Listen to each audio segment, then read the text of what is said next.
Iingat kayo sa pagbababa sa jeep, ha? Sige, Ate Edna, thank you. Mm-mm.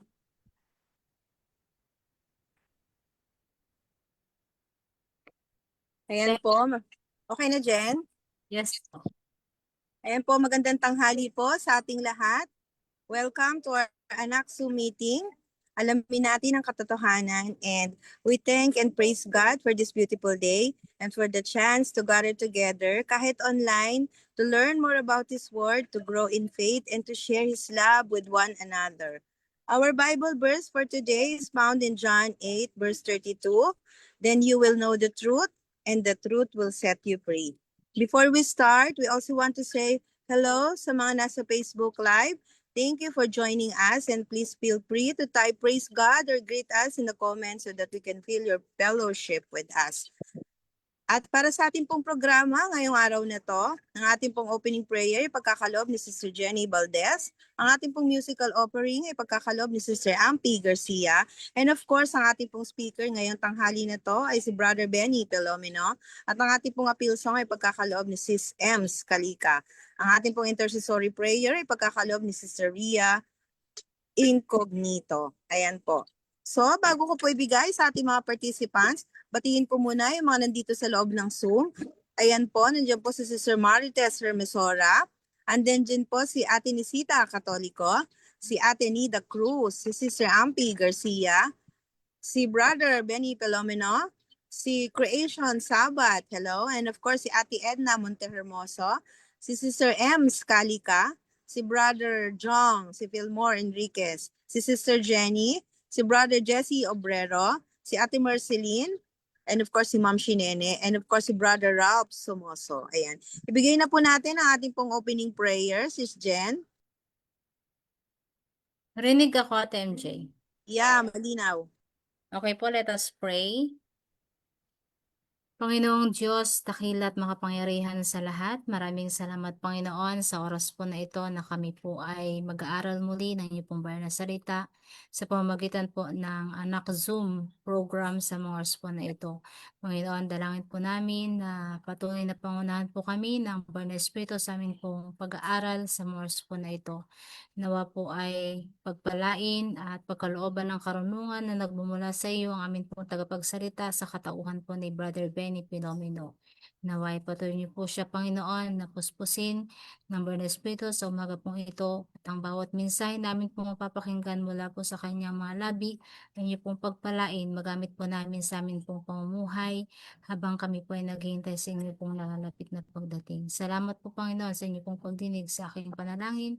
Ito po aking hinihiling alang-alang ng lahat sa pangalan ng aming Panginoong Jesus na tagapagligtas. Amen. Amen. Ayan, Sister Ampi.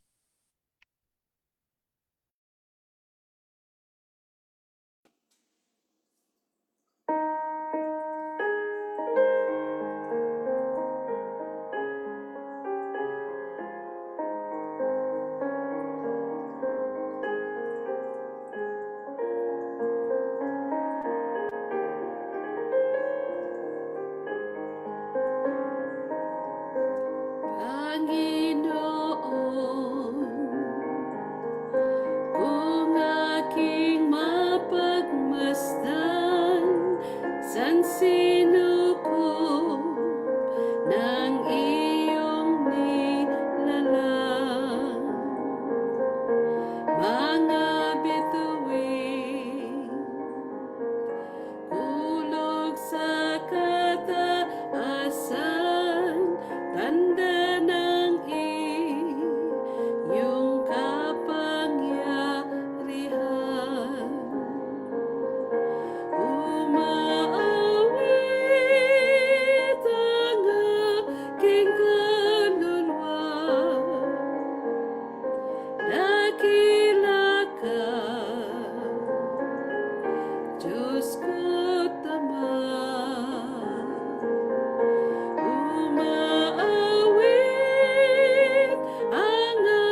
ay nag-aawitan.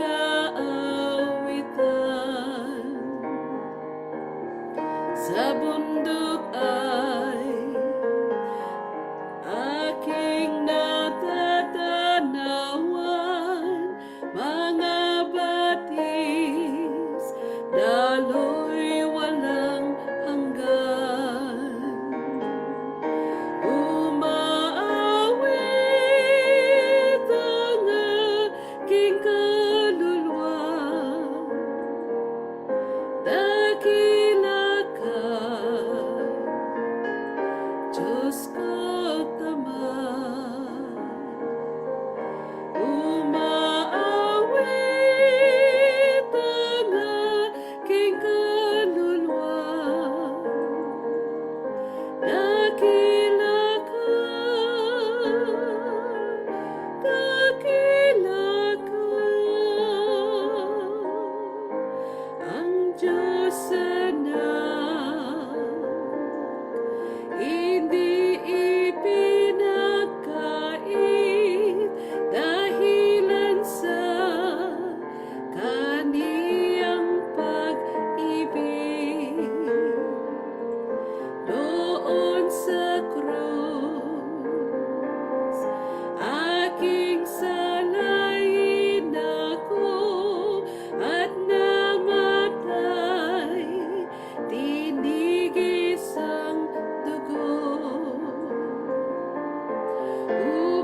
Umaawit ang aking kaluluwa, dakila ka, Diyos ko tapat. Umaawit ang aking kaluluwa, dakila ka, dakila ka. Kung dumating si Kristong Hari natin at sa langit tayo ay dadalhin, magpupugay at ating sasabihin, dakila ka, Ama at Diyos namin. Umaawit ang aking kaluluwa, dakila ka, Diyos ko tapat. Umaawit ang aking kaluluwa, dakila ka,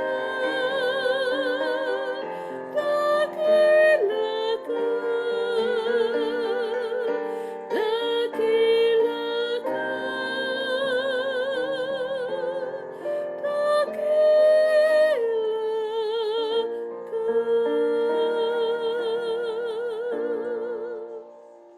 Amen.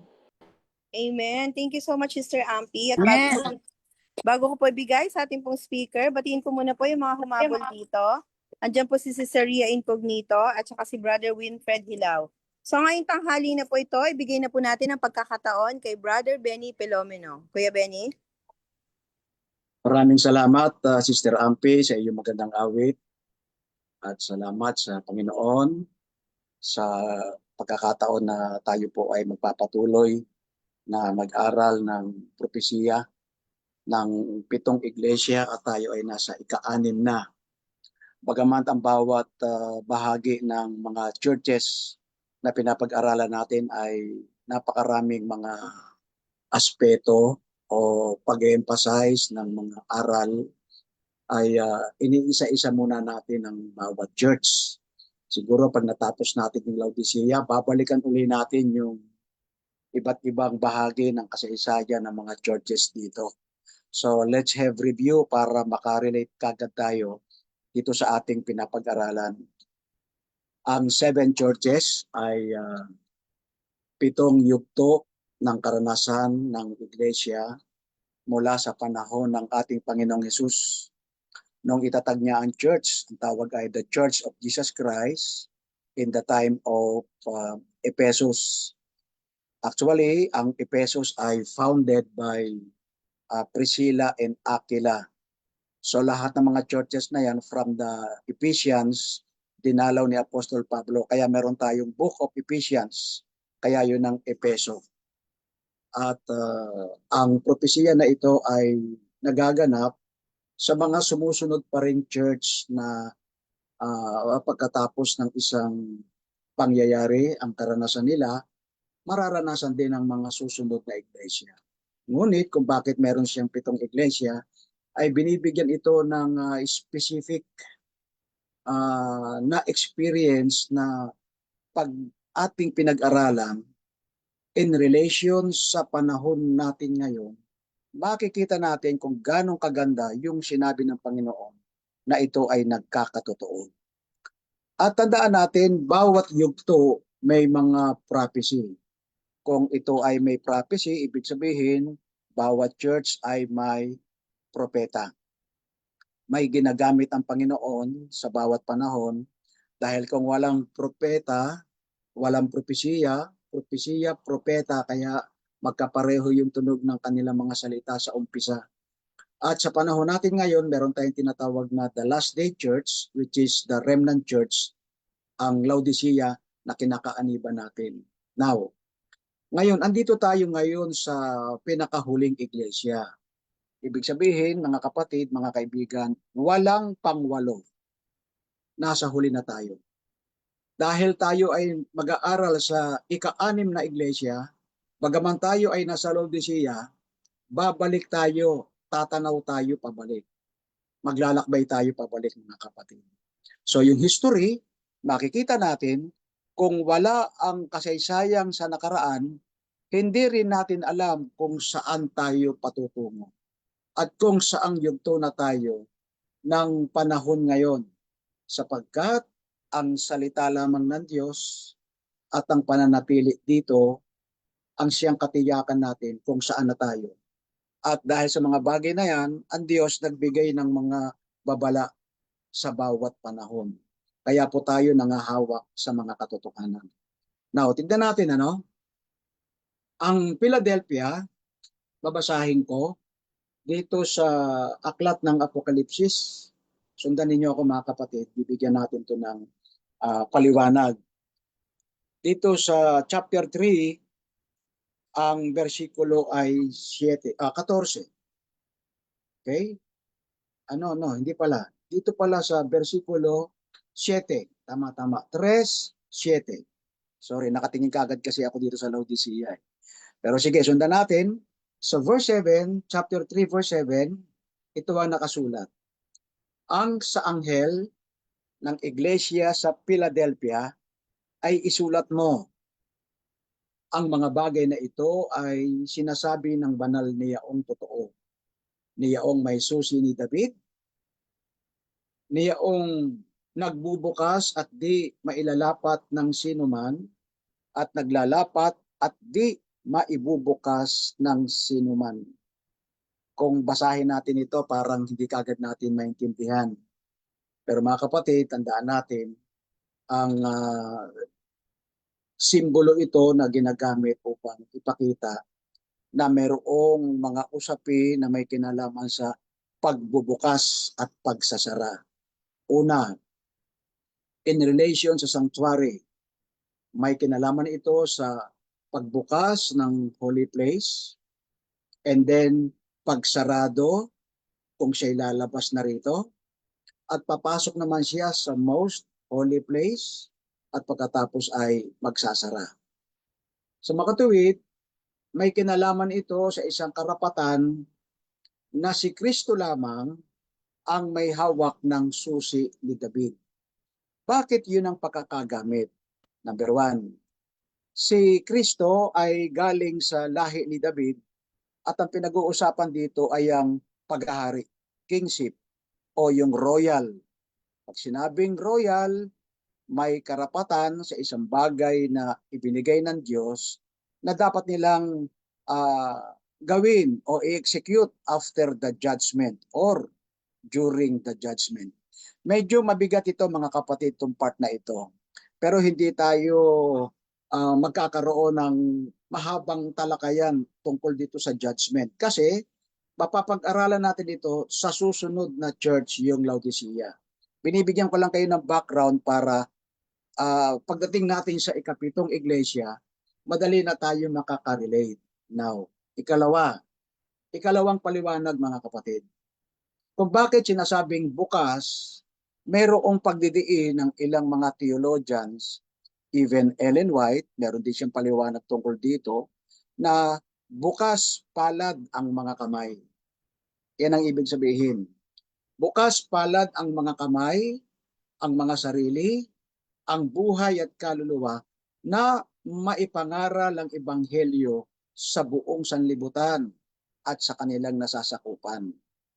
Meron ding itong kahulugan na pagbibigay ng tinatawag nating taus-pusong pagtulong sa kapwa-tao. Yan, kasama po yan. Pero ito ay nasa ilalim, mga kapatid, ng nagpapasimula na ipagpapatuloy sa panahon after 1844, yung tatlong sinugong anghel, ito ang tinatawag natin ground preparation before the three angels' message. Okay? So kung bibigyan natin ito mga kapatid ng magagandang kahulugan, lahat sinusuportahan ng Biblia at ng sulat ni Ellen White. Kaya sa makatuwid, ang Philadelphia, merong isang kahulugan, brotherly love. Pansinin niyo mga kapatid ang pangalang Philadelphia. Nagsisimula sa salitang phila or philia, nang ibig sabihin ay love. Delphia ay isang lugar kung saan ay naging sikat sa panahon ng Gresya sa pagsakop nila ng mga bansa o mga lugar kung saan ang sibilisasyon ng lahat ng mga bansa doon sa Philadelphia ay naging prominente. Then later on mga kapatid, ginamit yung salitang Philadelphia sapagkat hango sa salitang Grego nang ibig sabihin ay pagmamahalan. Kaya brotherly love. Dito nag-uumpisa mga kapatid, yung samahan ng mga Kristiyano kung paano ito sumikat at lumakas. Now, tuloy natin ang basa mga kapatid. Puntahan natin ang versikulo 8, 3:8. Sabi rito, nalalaman ko ang iyong mga gawa, narito, inilagay ko sa harapan mo ang isang pintuang bukas na di mailalapat ng sino man, na ikaw ay may kaunting kapangyarihan at tinupad mo ang aking salita at hindi mo ikinaila ang aking pangalan. Bakit ginamit ito? At sa unang bahagi ng verse na binasa natin, inulit-uli yung salitang, nalalaman ko ang iyong mga gawa. Ibig sabihin mga kapatid, ang miyembro ng mga kapatiran sa Philadelphia Church ay nagsasangguni sila sa ating Panginoon. Ganun pa man, alam nila na wala silang maitatago sa Diyos sapagkat sabi, alam ko ang iyong mga gawa. So sabi rito, ikaw ay may kaunting kapangyarihan at tinupad mo ang aking salita at hindi mo ikinaila ang aking pangalan. Hindi nila ipinagkanulo ang pangalan ni Jesus. Yan, papasok na ngayon tayo mga kapatid sa mga story, sa mga kasaysayan, paano nangyari ito. Hindi mo ikinaila ang aking pangalan. Bakit? Mga kapatid, panahon pa rin ito ng persecution. Panahon pa rin ito ng paghabol ng mga pagan Christian o yung sistema ng Roman Catholic para isadlak sa dusa kung hindi sila susunod sa patakaran ng simbahan. Ngunit ito yung mga panahong malapit ng magsara ang kapangyarihan ng Roman Catholic Church. Kaya yung pag-uusig na nagaganap, hindi na ganong kalaki kumpara sa panahon ng iglesia sa Thyatira, sa Sardis, sa Pergamo, kung saan mga kapatid, naging mas malupit ang karanasan ng mga Kristiyano na sila'y parang mga hayop na hinahanting ng mga hunters at pinapatay ng walang kalaban-laban.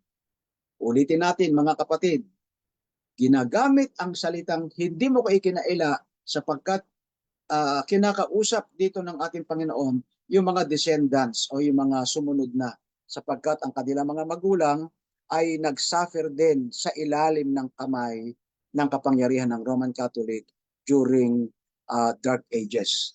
So dito mga kapatid, magtatapos na yung Dark Ages. Nakita natin sa panahon ng Pergamo, 538 o katapusan ng Pergamo, matatapos ang 538 sa panahon ng 1798, that is 1,260 years. So madilim na kapanahunan. Now, tignan natin mga kapatid, medyo lumuluwag na rito yung yung tinatawag nating kapangyarihan ng Roman Catholic. Medyo lumuluwag na sila dahil sa isang pangyayari. Pagkatapos, nagkaroon uli ng ikalawang bahagi ng tinatawag ng pagbitiw unti-unti ng ilang mga protestante. So merong dalawang bagay na medyo naglulus na o lumuluwag. Una, yung pagpasok ng French Revolution at yung panukala ng mga tao na magkaroon ng religious freedom.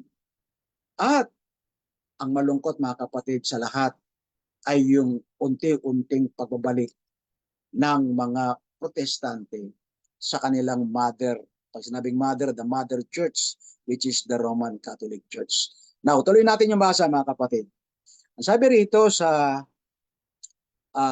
verse 9, narito, ibinibigay ko sa sinagoga ni Satanas ang mga nagsasabing sila'y mga Hudyo at sila'y hindi, kundi pinagbulaanan, sabi rito.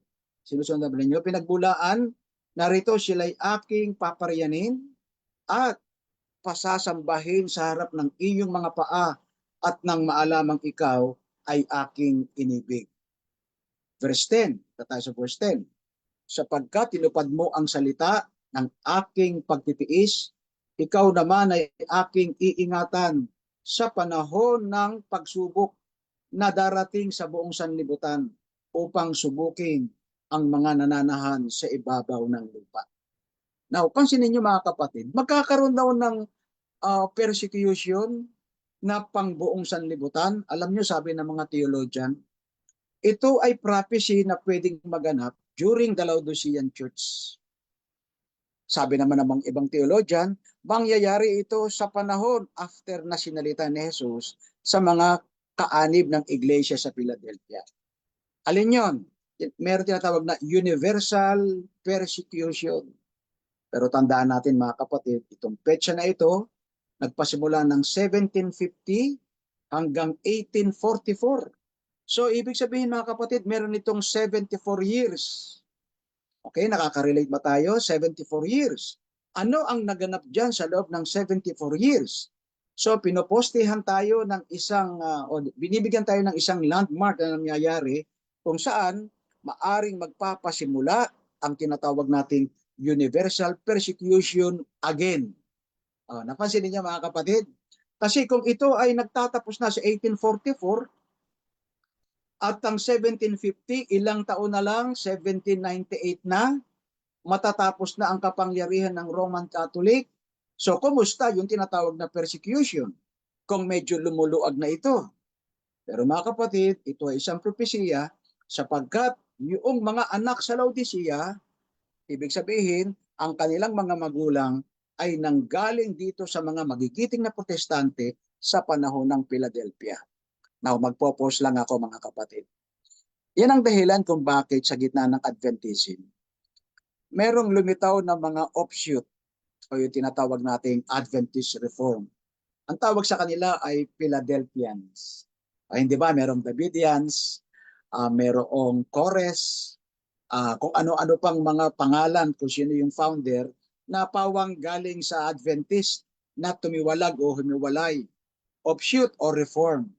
So merong isang uri ng grupo ang tawag ay Philadelphian Church, Seventh-day Adventist. Pero kapatid, hindi na naka-include sa atin yan kasi meron silang bagong samahan o bukod sa samahan ng Seventh-day Adventist. So far, kakaunti lang sila. Kasi mga kapatid, napaka-boring nila eh. At karamihan sa kanila ay kapag makausap mo ng masinsinan, na enlighten sila at nakikita nila kung alin talaga ang tunay at totoo. Nainganyo lamang sila sa isang pangalang Philadelphia ng ibig sabihin ay brotherly love, which is the original. While the word Laodicea is a stage of faith na malahininga. Now, naniniwala tayo mga kapatid na sa bawat yugto ng panahon tulad nito, from Efeso to Smyrna, Thyatira, Pergamo, etc., ay ang Diyos ay naroroon upang sila'y gamitin na maging representative ng pagdadala ng mabuting pabalita ng kaligtasan. Now, tuloy natin mga kapatid. Punta tayo sa, nasa verse 10 na ba tayo? Verse 11. Ang sabi rito, ako'y dumarating na madali. Panghawakan mong matibay ang nasa iyo upang huwag kunin ng sinuman ang iyong putong. Alin yung putong dito mga kapatid? Okay? Alin yung putong? Ito yung corona na ibibigay sa iyo. Ano kayang ibig sabihin yan? Di ba merong kanta yung may putong ng bituin na ilalagay sa iyong ulo? Ito yung ibibigay bilang reward sapagkat ikaw ay maliligtas o ikaw ay ligtas na magmamana ng buhay na walang hanggan. So hindi lamang yun ang kahulugan nun, kapatid. Higit sa lahat, ang kahulugan ng putong, ikaw ay nagdala rin ng mga kaluluwa sa paanan ni Kristo. I-analyze natin mga kapatid.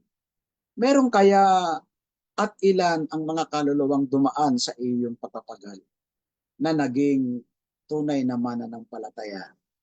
Makukuha ba natin sa bilang o dami kung ilan yung nahikayat mo? O sukatan ba ito kapatid na dapat ka ngang bigyan ng isang putong o korona dahil ang dami mong nahikayat, ang dami mong napabinyagan? Well, mamaya pag-usapan natin yan mga kapatid. Binibigyan ko lang kayo ng idea kung bakit ibinibigay yung putong pagkatapos ng tanggapin mo na meron kang reward na buhay na walang hanggan. So mamaya bibigyan natin ito ng pansin. Ayon sa katuparan ng tinatawag nating kaganapan sa panahong iniukol noong 1750 hanggang 1844. Now, nais kong pansinin niyo mga kapatid, balikan natin yung verse 9, chapter 3, verse 9. Papapansinin niyo mga kapatid, itong versikulo 9 ay merong kahawig na salita na inadres sa iglesia sa Smyrna. Pansinin niyo mga kapatid. Balik tayo sa Apokalipsis 2, ang versikulo ay 9, parehong 9 mga kapatid. Ito 2:9, ang Philadelphia 3:9. Pansinin po ninyo, sa lahat ng 7 iglesia, lahat ay sinabihan ng Panginoon na magsisi kayo sa kasalanan ninyo. Napansin nyo? Pag binasa mo ang bawat iglesia, sabi ng Panginoon, pinupuri ko kayo kasi ganito kayo, ganon. Pero may laban ako sa iyo. Pinapasok mo si Jezebel, pinapasok mo si Balaam, pinapasok mo yung mga aral ni Satanas, etc. Kaya ang sabi ng Panginoon, kaya ang aking payo sa iyo, magsisi ka. At ang aking utos sa iyo, magsisi ka. Mga kapatid, sa 7 iglesia, lahat sinabihan ng magsisi ka maliban sa Smyrna at sa Philadelphia. Pansinin niyo mga kapatid, wala yung salitang magsisi ka sa Smyrna Church at lalong wala yung magsisi ka sa Philadelphian Church. Bakit? Pareho sila mga kapatid ng indikasyon. Balikan natin ng Smyrna. 2:9 ng Apokalipsis. Sabi rito, nalalaman ko ang iyong kapigatian at ang iyong kadukhaan. Dadapwat ikaw ay mayaman at ang pamumusong ng mga nasasabing sila ay mga Hudyo at hindi sila gayon kundi isang sinagoga ni Satanas. Tapos balik tayo ngayon sa 3:9. Okay? Nasusundan ba ninyo mga kapatid? 3:9. Kasi meron ditong mahalagang punto o aral na mapapansin natin. Balikan natin ang 3:9 ng Apokalipsis. Narito, sabi dito, ibinibigay ko sa sinagoga ni Satanas ang mga nagsasabing sila ay mga Hudyo. Pareho, no? Yung mga nagbubulaan sa loob ng church. Sabi rito, Sila'y nagsasabing sila'y mga Hudyo, pero hindi naman totoo. The word Hudyo means in a positive sense. Ibig sabihin, nagpapakilalang sila'y tunay na kaanib ng tunay na iglesia. So yun ang ginagamit na salitang Jew, ibig sabihin, chosen by God. So sa panahon ng Smyrna, ganun din. Ang sabi pa nga, magkapareho yung salitang, nalalaman ko ang iyong mga gawa, nakikita kita. You see? At ang sabi rito, nagsasabing sila yung mga Hudyo at hindi kundi nagbubulaanan sila. Napansin niyo mga kapatid yung salitang meron tinatawag na trono ni Satanas at sinagoga ni Satanas. Pansinin po ninyo, balikan natin ng 3:9, narito ibinibigay ko sa sinagoga ni Satanas ang mga nagsasabing sila'y mga Hudyo. Pansinin po yung salitang sinagoga ni Satanas. Balik tayo sa Smyrna, versikulo 9, chapter 2, verse 9. At ang ginagamit naman dito mga kapatid, sinagoga pa rin ni Satanas. Anong ibig sabihin nito? Mga kapatid, ito ang analysis. Ang 5 church, Efeso, pagkatapos ay Thyatira, Sardis, Pergamo, at ipinakita rito mga kapatid, yung mga salitang magsisi ka sapagkat may pinanggalingang sistema na galing sa labas, pumasok sa loob. Merong inside job. Pero ang sistema ganito, galing mismo sa labas na pumasok sa loob.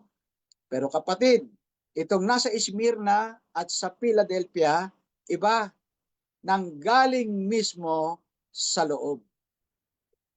Naku, sino kaya yon? Biglang tumubo, parang panirang damo.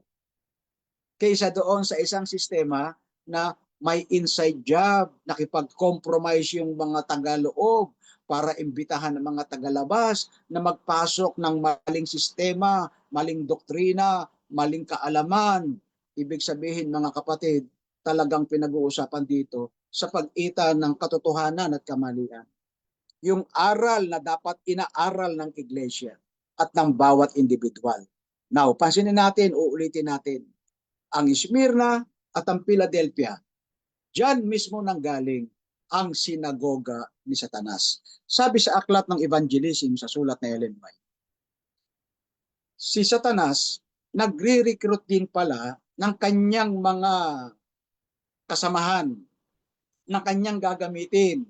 Nagre-recruit din pala siya ng mga ministro para pumasok sa loob ng church.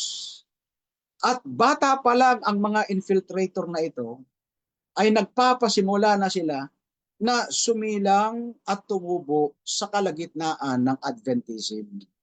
Ibig sabihin mga kapatid, hindi mo pansin na merong mga bulaan na pumapasok sa loob ng church, kundi pagpasok sa church, wala kang kamalay-malay. Maaring ito'y pastor, maaring ito ay isang kapatid na merong influence, at doon siya lalago sa kalagitnaan ng nalabing iglesia.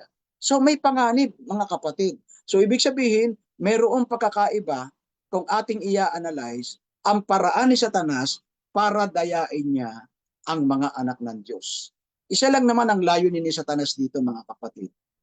Sirain ang banal na kautusan ng Diyos. Yun lang, sapagkat siya ay kalaban ng kabanal-banalang Diyos. At ang kanyang sisirain, ida-downgrade niya ang banal na utos ng ating Panginoon. Now, tignan natin mga kapatid, ang takbo ng kasaysayan na may kinalaman sa iglesia ng Philadelphia. Ituloy natin ang basa. Balik tayo sa chapter 3, ang versikulo ay 11. Balikan natin yung 11. Sabi rito, ako'y dumarating na madali. Ano ibig sabihin ito? Ako'y dumarating na madali. Panghawakan mong matibay ang nasa iyo upang huwag kunin ng sinuman ang iyong putong. Ibig sabihin mga kapatid, kung nagtatapos ang Philadelphia sa 1844, maliwanag na gayon na malapit nang dumating ang ating Panginoon sa panahon ng 1844. Kasi magtatapos siya after 94 years. Di ba mga kapatid? Oh yeah, 94. Not 74, kundi 94 years. So nagtatapos na siya. At kung nagpasimula ito ng 1750, ang bayan ng Diyos na tinatawag natin mga protestante, nagkaroon sila ngayon ng unti-unti at kanya-kanyang samahan. So mga kapatid, ito yung tala na nakuha natin sa aklat ng Great Controversy in connection sa mga katuparan ng mga hulang ito.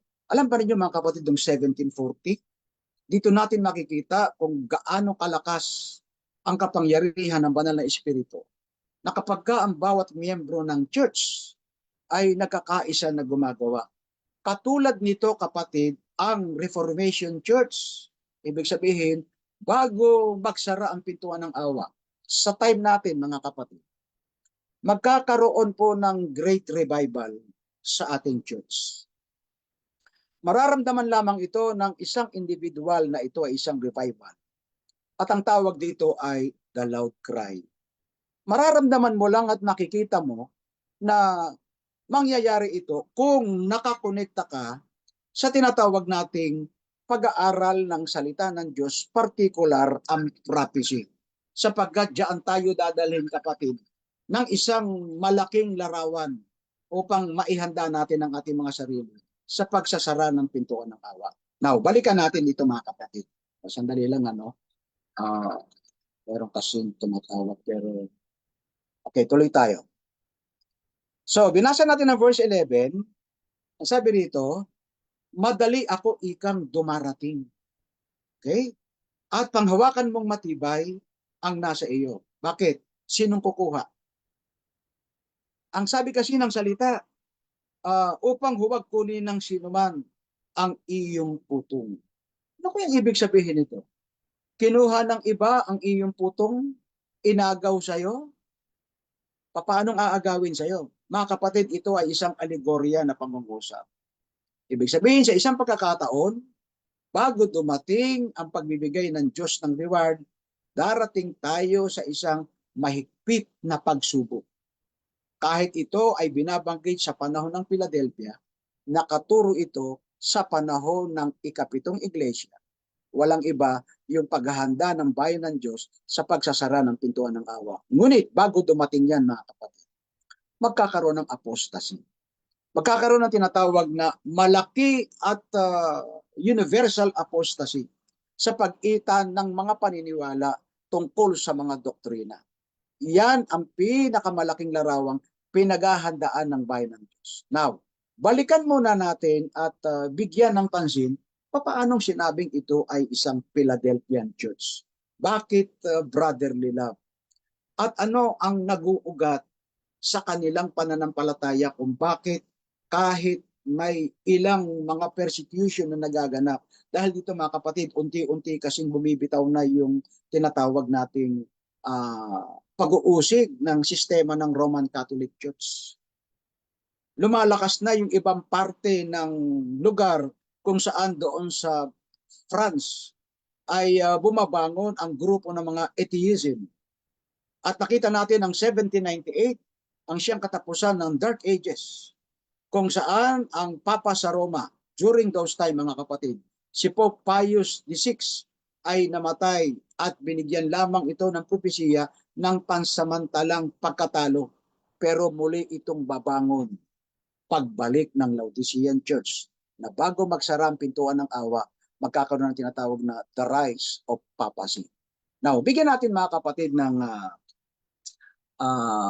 abot tanaw ng kalagayan. Papaano nag-spark ang Protestantism at kung papaano ang Seventh-day Adventist ay nabukod at naging tanging iglesia pagkatapos na malusaw ang ilang mga bahagi ng mga protestante. Subalit mga kapatid, titignan natin kung papaano gumawa ang Diyos sa bawat founders ng Protestantism. At dito nga nakita yung sinasabing the Philadelphian Church, nang ibig sabihin ay bukas ang kanilang kamay sa pagtulong, bukas ang kanilang puso sa pagdadala ng mabuting pabalita. Noong 1740 mga kapatid, ang Methodist Church ay naging popular at naging matatag. Nagkaroon ito ng tinatawag nating pangalan sa ilalim ng pangunguna ni John Wesley na ang pangunahing layunin ay tumulong sa mga taong sugatan, sa mga taong walang tahanan, at higit sa lahat, ipinakilala si Kristo bilang tunay na tagapagligtas ng sansinukob. So ibig sabihin, Biblia pa rin ang hawak nila.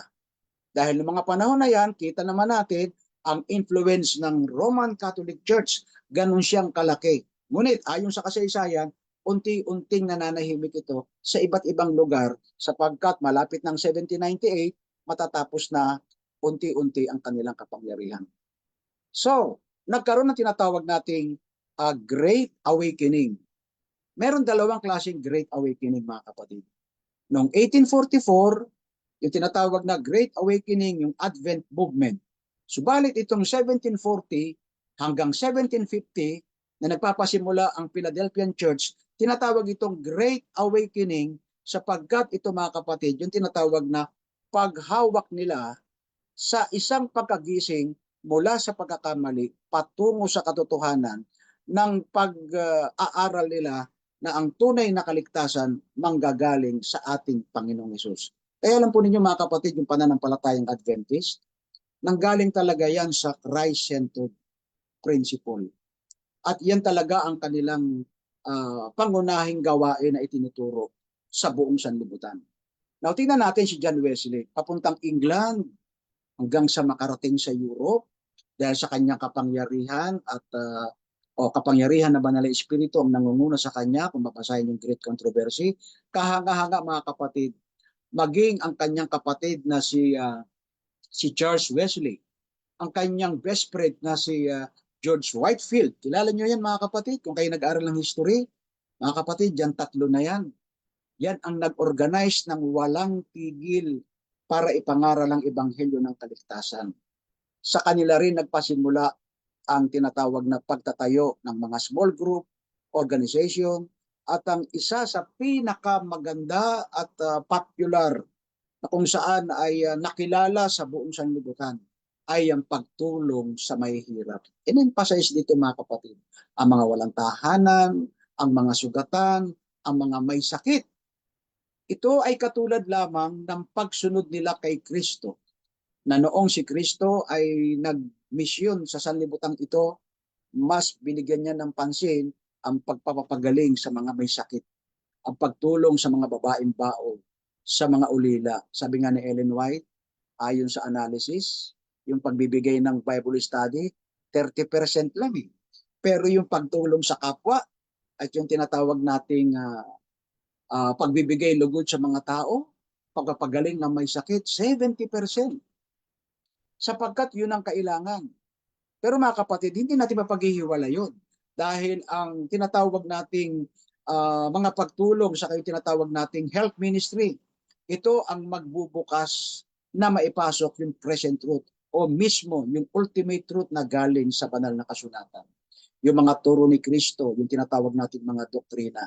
Ang sabi nga doon sa Council for the Church, Volume 7, page 49, ang sabi doon, ang ikatlong sinugong anghel na may daladala ng God's method treating disease will open the door for the entrance of the present truth. Kaya mga kapatid, alam po ba ninyo? Isang ano ito, no? Isang indikasyon at isang payo at sinasabi sa iglesia na kung ang ating kaisipan, tayo bilang mga individual, meron tayong tinatawag na passion ng pagtulong sa kapwa.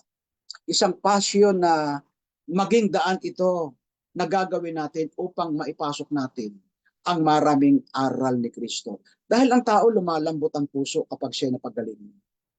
Ang tao ay lumalambot ang kanyang emosyon kapag siya ay natulungan mo financially, na ipanalangin mo. Na kapag binabanggit mo ang mga salita ng Diyos, sasabihin nga nila, kaya pala kayo mababait. Meron kayong Panginoong Hesus sa buhay ninyo.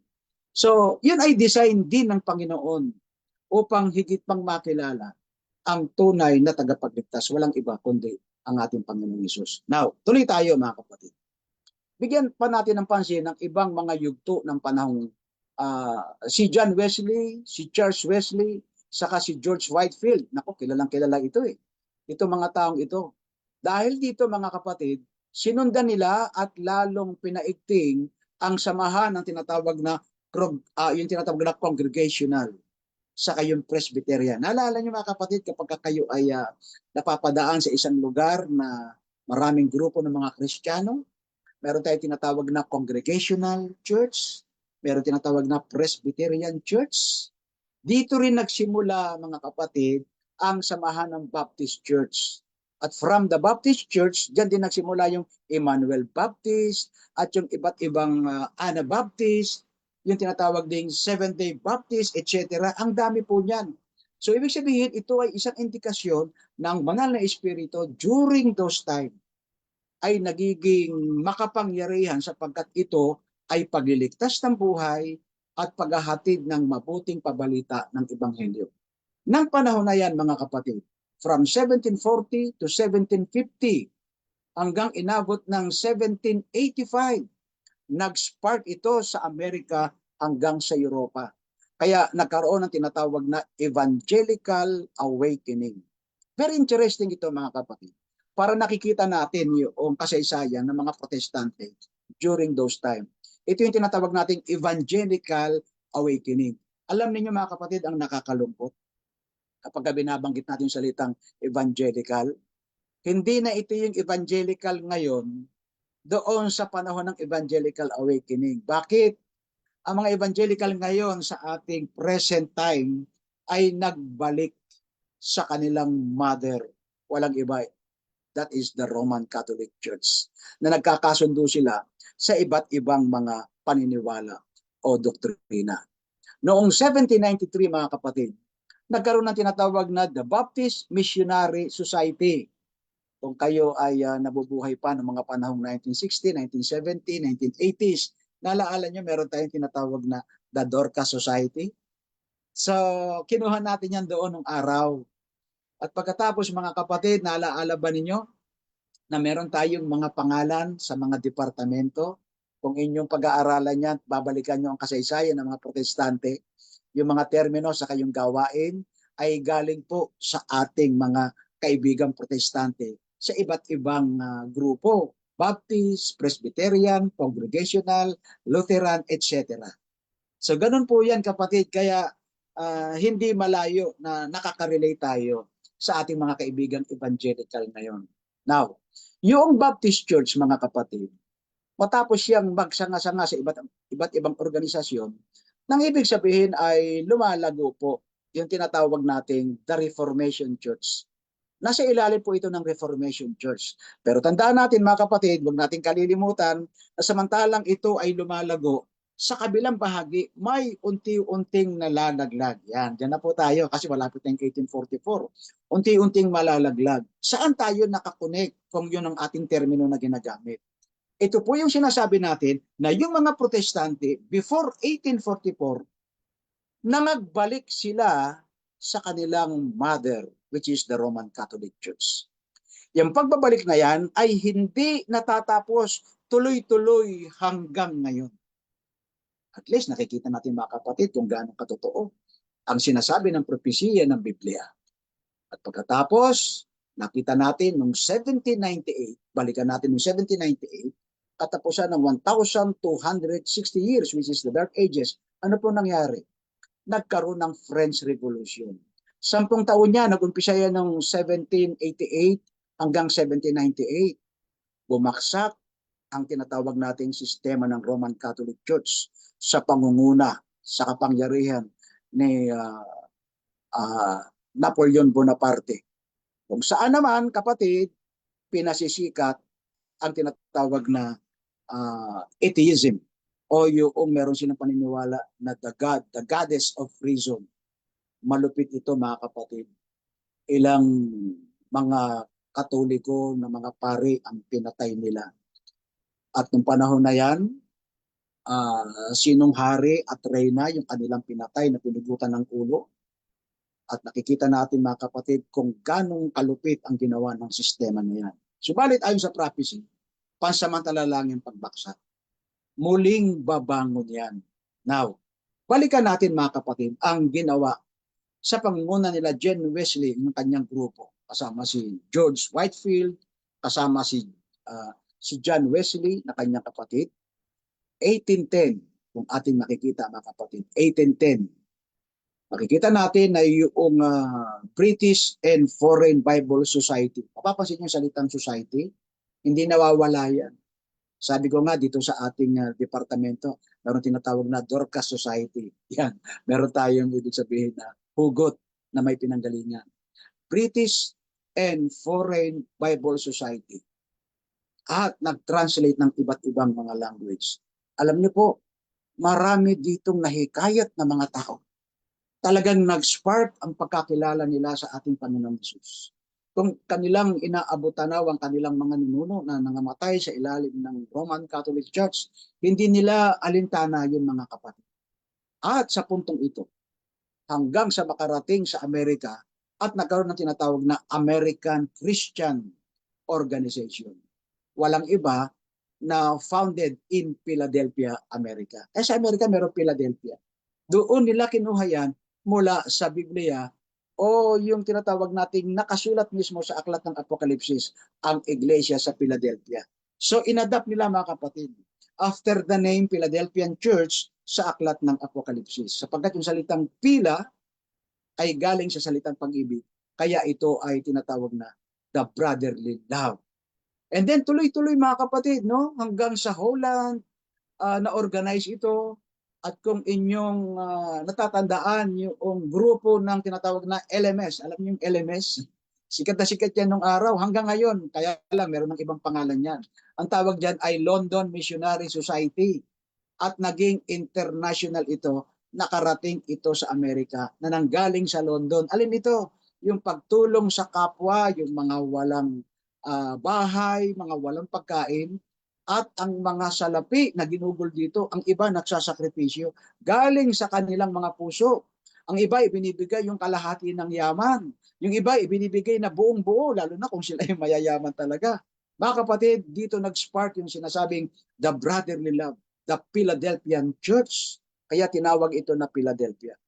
At sa Amerika, merong malaking samahan na pinapangunahan ng iba't ibang uri ng mga Baptist na grupo na yung tinatawag na pantry. Yan, naranasan namin yan nung nandiyan kami sa Amerika. Kasama namin si Nene. Naku, dami talagang pagkain mga kapatid. Ito ay programa ng grupo ng mga Baptist sa iba't ibang lugar. At ito ay meron ding malaking samahan doon po sa London, sa Europa. Ito ang isa sa kanilang mga frontline, mga kapatid. Alam mo, iniisip na natin pagdating ng loud cry, maraming mahihikayat. Siguro yung espiritu ng mga tao dyan, you do not know. Sabi nga ni Ellen White, from the Roman Catholic Church, from other denomination, pag nanawagan ng Panginoon, tatawag ang banal na espiritu, maraming maglalabasan sa mga grupo na yan upang tanggapin ang katotohanan na daladala ng 3 sinugong anghel. Kaya mga kapatid, ang tawag dyan, the spark of the Philadelphian spirit. That is the brotherly love. Well, napakarami pa mga kapatid na dapat pag-usapan sa puntong ito. Pero isang bagay na nais natin bigyan pa ng pansin ay noong 1800, bago mag-1844, kung kilala ninyo kapatid si Robert Rykens, no? In Britain, ito ang nagsagawa ng tinatawag nating the Sunday School Movement. Doon sa Europa, sa Amerika, hanggang 1832, kung kilala niyo si George Muller, at nagpasimula silang magtayo at ipinagpapatuloy ang gawang pagtulong sa kapwa. Kaya ito mga kapatid, nasa espiritu ito ng mapagbigay at mapagbiyaya sa lahat ng mga tao. Sa makatuwid mga kapatid, samantalang nagaganap ito, sa kabilang banda, merong tinatawag na mga faction. Ibig sabihin merong lugar o merong espiritu na hindi kasang-ayon ng Panginoon. Bagaman ito ay nakikita natin na credible, na umuunlad.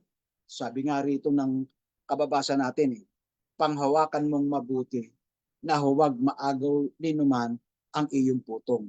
Kasi ang pag-uusap, putong, corona, Ibig sabihin ng corona, may bituin. Ibig sabihin ng mga bituin, ito ay paglilingkod sa kapwa. Unang-una, pagmamahal sa kapwa, pagdadala ng mabuting pabalita. Dumarating ang panahon unti-unti mga kapatid, sa grupo ng tinatawag nating mga hikayat na protestante na tumaliwas sa doktrina ng Roman Catholic Church, meron isang grupo, ang tawag sa kanila ay antinomianism. Ano ibig sabihin yan? Antinomianism. Madali lang banggitin. Sila ay yung mga tinatawag natin mga anti-law. Ayaw nila ng tinatawag na 10 utos ng Panginoon. Gusto lang nilang sundin. At ang isa sa ayaw nila rito mga kapatid, ay ang kautusan tungkol sa Sabat. Yun lang naman. Okay, ganito ang eksena mga kapatid. Ganito ang sitwasyon. Narito ang Roman Catholic Church. May lumabas na mga protestante, mga pare na galing sa Roman Catholic Church, mula pa sa panahon ni Martin Luther, ni John Wycliffe, pagkatapos panahon ni Jerome, ni John Huss. Ito yung mga tinatawag nating Puritans na pinag-aralan natin noong nakaraan. Down until the time of John Wesley. Doon lumabas ang mga grupong ito. Kaya pala si John Wesley ay sumulat ng mga aklat tungkol sa tinatawag na masusunod natin ang utos ng Diyos sa kapangyarihan lamang ni Kristo at sa kanyang biyaya. Hindi tayo makakasunod sa sarili lang natin. Hindi tayo magiging perfect na kagaya ng Ama, maliban na lang na hindi tayo hihingi ng tulong sa kapangyarihan ng biyaya. So sa makatuwid mga kapatid, kaya ito sinulat ni John Wesley ay sapagkat bumabango ng isang grupo na nakaka-impluwensya, particular sa mga kabataan na magagamit pa sana sa pagpapatuloy ng Reformation Church. Ika-6 na iglesia yan na nangyari sa panahon ng Philadelphian Church. Anong tawag sa grupong ito? Alanganing Roman Catholic, alanganing Protestante. Kaya ang tawag sa kanila mga kapatid, anti-law. So debate sila mga kapatid, debate sila ng debate. Nahati ngayon kapatid, ang tinatawag na Reformation Church. Ito mga protestanteng ito na nagprotestante sa Roman Catholic, and from the Protestant group, may nagprotesta na alanganing nagpo-protesta. Kaya tinawag silang mga anti-law. Bakit? Ito ang kanilang doktrina. Hindi ka ililigtas sa pamamagitan ng pagsunod sa utos. Tama din naman. Kaya lang kapatid, parang in-exage nila para i-troden yung tinatawag na God's law. Diyan din ang galing mga kapatid, yung mga paniniwalang pag sumunod ka sa utos, basura lang yan. Hanggang sa na-develop na yung salitang ang kanilang paniniwala may original sin. Kahit anong gawin mo, ikaw ay meron pa rin kasalanan sa katawan mo. Yun ay doktrina ng Roman Catholic. Para hindi halata kapatid na sila makapantaya, may yapos-yapos na kaunting aral ng mga protestante. Kaya siya nakakapagpandaya. Sa panahon ni Constantino, pareho lang yan. Yung pagano sa Kristyano pinagsama. Pero sa totoo lang mga kapatid, itong mga doktrina na yan na hanggang ngayon nakikita rin natin, may signatura din yan ng pagan practice at pagan belief. So hindi talaga po yan nawawala. At yan ang nagaganap sa panahon din natin ngayon. Kaya babalik tayo, tatanawin natin ang Philadelphian Church, panahon ni John Wesley, makikita natin nag-spark ang ganitong kamalian. Now, kung bakit dinidiin dito yung salitang panghawakan mong mabuti na huwag maagaw ng sinuman. Hindi lamang literal na persecution, kundi yung literal na mga oposisyon sa loob ng church na binibigyang stress yung tinatawag nating iglesia. Pinasasakitan. Saan ang galing yung mga antinomianism, yung mga anti-law? Galing ba sila sa labas? No. Galing din sila sa loob ng protestante. Unlike sa panahon natin ngayon, kita mo na pwedeng may pumasok galing sa labas, papunta sa loob. Pero ito sa Philadelphia, mahirap. Now, partially, sabi ni Ellen White, partially, or partly, before the close of probation, magaganap din sa ating kalagitnaan yung manggagaling sa labas, papunta sa loob, at hihikayat ng maling aral, magkakaroon din ng pagtubo mismo sa loob ng iglesia. Na kumbaga, Kilala mo siyang founder ng isang lugar. Kilala mo siyang born Adventist. Kilala mo siyang leader ng iglesia. Pero sa kanya manggagaling ang maling aral at ang maling turo.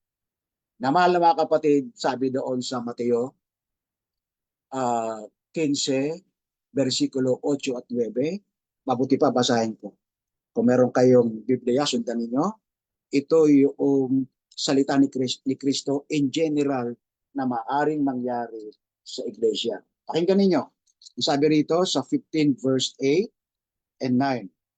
Ang bayang ito ay iginagalang ako ng kanilang mga labi. Sinong bayan? E di bayan ng Panginoon mismo, the church. Dadapuat ang kanilang puso ay malayo sa akin. Bakit? Verse 9. Dadapuat, walang kabuluhan ang pagsamba nila sa akin. Bakit? Na nagtuturo, you see, doctrine, na nagtuturo ng kanilang pinakaaral ang mga utos ng mga tao. You see?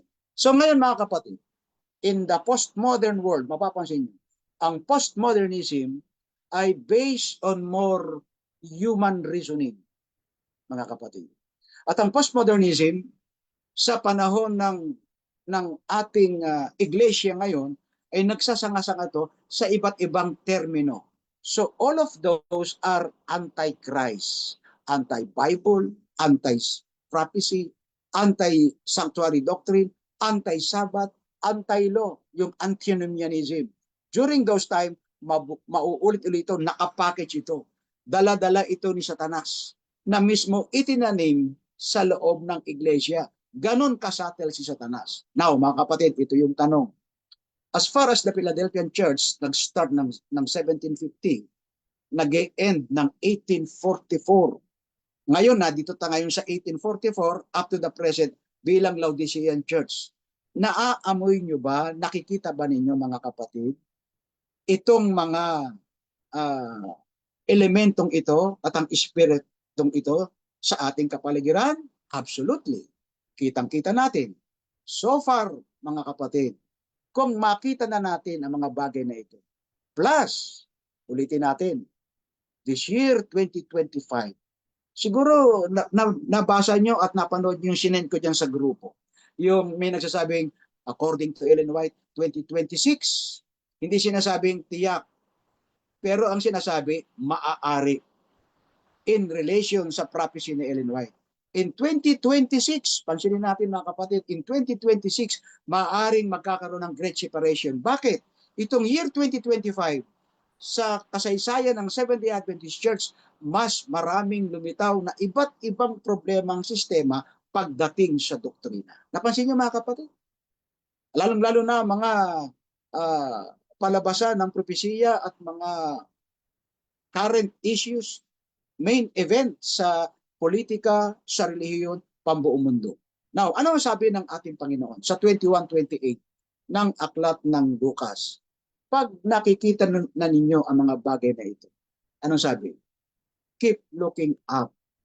Redemption draweth nigh. Mga kapatid, ganito. Bago tayo magtapos ng ating pag-aaral, samantalang tayo ay kaanib ng Seventh-day Adventist Church na nalabing iglesia, na pinaniniwalaan natin noong 1844, sumigaw ang 3 sinubong anghel, na siyang daladala natin ang pangangaraw ng Ebanghelyo. Huwag nating kaliligtaan mga kapatid, ang Philadelphian Church, merong iririgalo ang Panginoon na tinatawag natin putong. Yung putong na yan, yung korona na yan, maraming bituin yan. Yung bituin na yan mga kapatid ay mga kaluluwa na pinagpagala ng ating mga kamay. Siya ring dapat maulit sa panahon ngayon. Sabi ko nga sa inyo, tanungin natin ang ating mga sarili. Ilan na ba ang mga nahikayat natin? Pero kapatid, hindi ito gauge o katunayan na ikaw ay nasa Panginoon. Sapagkat maraming naghikayat pero siya, hindi siya hikayat. Napansin nyo? Maaring 100 yung kanyang napabautismuhan. Naku, nung dumating si Kristo, ang reward sa kanya, sorry, hindi kita kilala. Pero kapatid, as far as tayo mismo, mga anak ng Panginoon, sigurado, kung tayo ay tunay na kay Kristo, siguradong sisigaw tayo. At tayo ay nasasama sa loud cry na dalhin ang pabalita ng ebanghelyo ng kaligtasan sa lahat ng sanlibutan. Lalong-lalo na ngayon mga kapatid, ang technology pataas na ng pataas, wala nang may dadahilan para tayo hindi maging kasangkot ng pagdadala ng mabuting pabalita sa iba't ibang paraan. O kayo magtatanong, sa anong bahagi ibinigay sa iglesia? Ang iba'y guro, pastor, o kaya tumutulong? Ano pa? Discerning spirit? Higit sa lahat mga kapatid. Ang sabi sa 3:16 ng Mateo, let your light so shine before men. Tanong, saan nakatungtong ang iyong ilaw? Ano sabi ni Jesus? Magliwanag na gayon ang inyong ilaw upang makita ng mga tao. Pero ang ilawan, ilagay sa tamang kalagyan. Tanungin ko sarili ko, nangangaral nga ako, pero tanong, nasaan akong pwesto? Anong posisyon? Kalooban ba ng Panginoon kung saan ako nakatayo? At sinasang-ayunan ba ng Biblia at ng salita ng Diyos kung saan ako nakatayo at dapat magliwanag? Kapatid, higit sa lahat, higit sa lahat. Naalala nyo yung 7 kandelero sa 7 iglesia? Ano yung sabihin ng 7 kandelero? Yung tinatawag na the 7 candlestick. Mayroon doong Holy Spirit, which is the oil.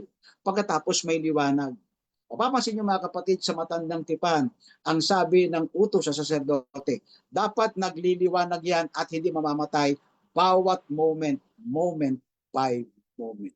Alam niyo mga kapatid, ang isa sa magandang ginawa sa panahon ng Philadelphian Church, yung palang mga awit na inaawit natin ngayon doon sa Adventist hymnal, maraming isinulat doon tungkol sa Holy Spirit. Maraming sinulat na awit doon noong panahon ni John Wesley at ng kanyang mga kaibigan kung bakit nabuo yan. Now, huling pabalita. 3:16 ng aklat ng Kolosas. Pansinin po ninyo at itutuloy natin itataas natin ng 3:15. Huling talata ito mga kapatid. Na nakayapos sa panahong yaon, naulit sa Philadelphian Church, na dapat ngayon ay maulit sa kanyang bayan dito sa kaanib ng nalabing iglesia. Pakinggan niyo. Colossians 3:15 at 16. Sabi rito, at maghari sa inyong puso ang kapayapaan ni Kristo, na diya'y tinawag din naman kayo ng isang katawan, isang iglesia, kapatid. At kayo'y maging mapagpasalamat. Hindi pwede mga kapatid na double standard o hiwa-hiwalay. Nagkakaisa talaga. Verse 16, manahanawang sagana sa inyo ang salita ni Kristo ayon sa buong karunungan. Kayo'y magturuan at magpaalalahanan sa isa't isa sa pamamagitan ng mga salmo at ng mga himno. Pakinggan ninyo, salmo, himno, awit na ukol sa Espiritu na magsiawit kayong may biyaya sa inyong puso sa Diyos. Mga kapatid, alam po ba niyo na itong mga pangungusap na ginagamit sa atin ngayon, ito yung mga bawat istasyon ng banal na Espiritu na hindi pwedeng mawala sa pagpapatuloy ng iglesia. Kasi ang ating pananampalataya ay inahalin tulad sa isang ilaw. Habang tayo nakaharap sa sanlibutan ito at nakaugnay tayo sa Panginoon, meron tayong isang ilaw sa isang simpleng illustration mga kapatid. Laging isipin natin yan. Naalala ko yung awit, lagi ko sinasabi, this little light of mine, I'm going to let it shine. Kailan? Let it shine all the time. Yung sumunod na stanza, don't let Satan blow it out. Anong ginagawa ng mga bata pagka ina-action? Nilalagyan sila ng cover. Di ba? Nilalagyan ng cover. Don't let Satan blow it out. I'm going to let it shine. Let it shine all the time.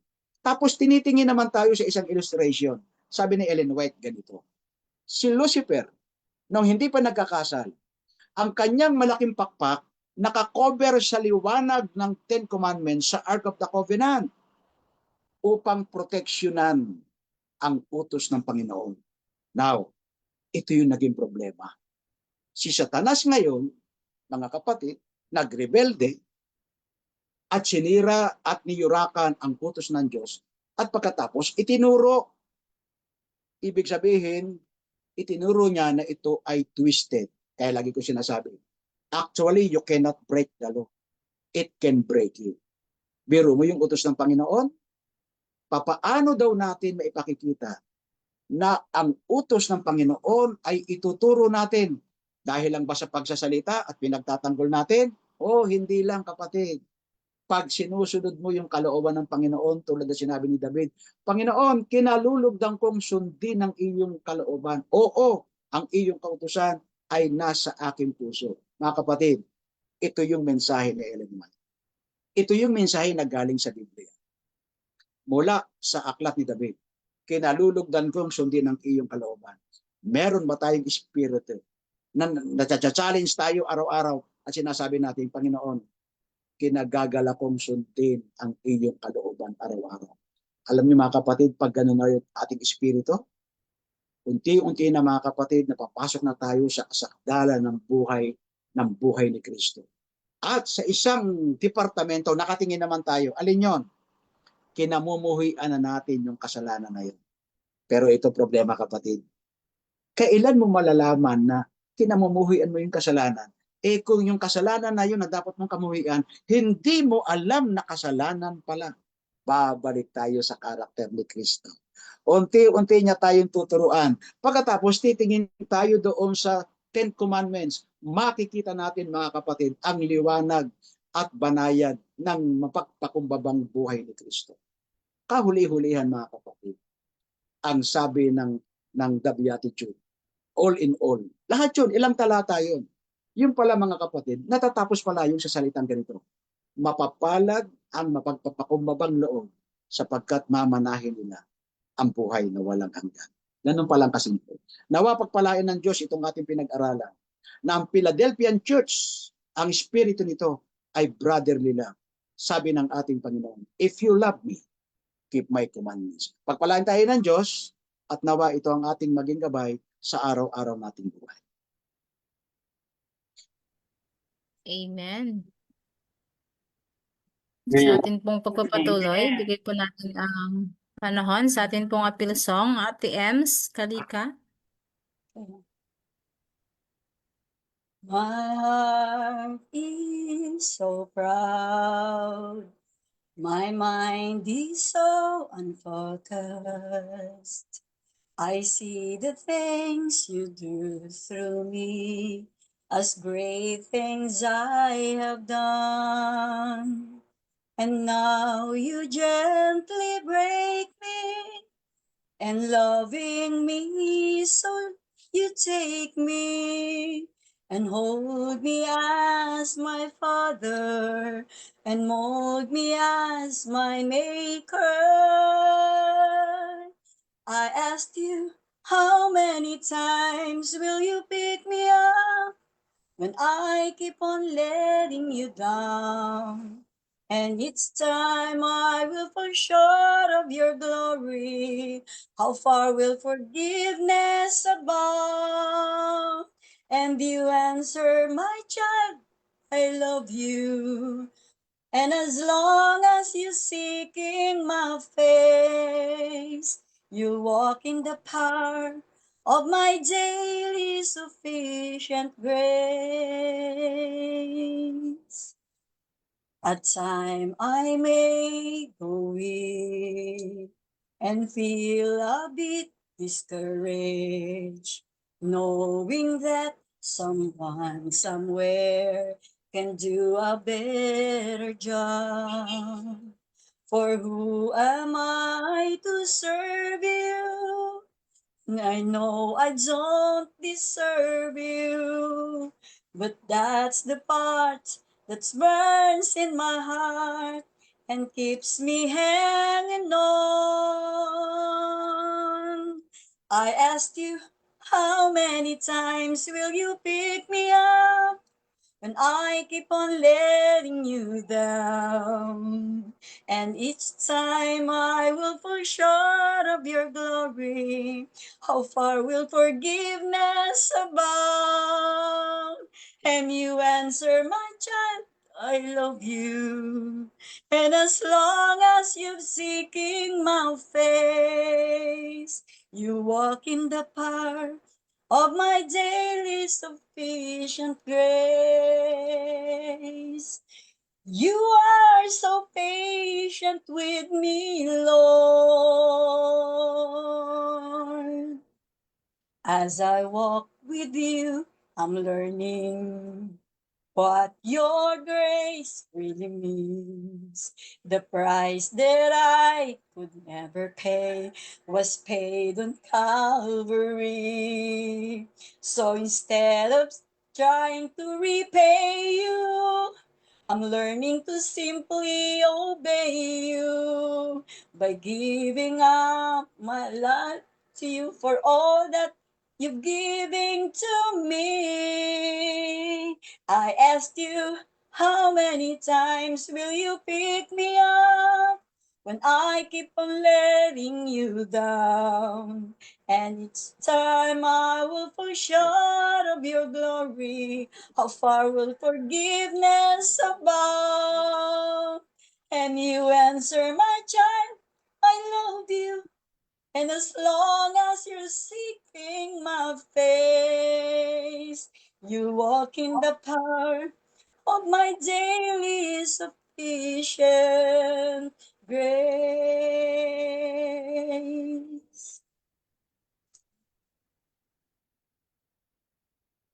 Amen. Okay, For our closing prayer, Benny. yes, tayo manalangin. Ama, salamat po sa kabutihan mo sa amin na muli kayo nagsalita. Muli kayo nagpalaala at pinalakas mo po ang iyong mga anak sa dakong ito. Napakinggan namin ang iyong mga panawagan at pagmamahal. Akayin mo po kami na lumakad na lagi kayong kasama. Maging bahagi po namin ang ma-share ang brotherly love, ang pagmamahalan. Turuan nyo kami sa araw-araw at magliwanag na gayon ang buhay ng aming Panginoong Hesus sa aming mga isip, salita at gawa. Salamat po sa pagdinig mo ng aming dalangin sa pangalan po ni Hesus. Amen. Amen. Ayan. Amen. Sa ating pagpapatuloy. Okay po. Open cam, mga available. Thank you so much din po sa nag-join sa ating pong Facebook Live. Thank you and God bless po.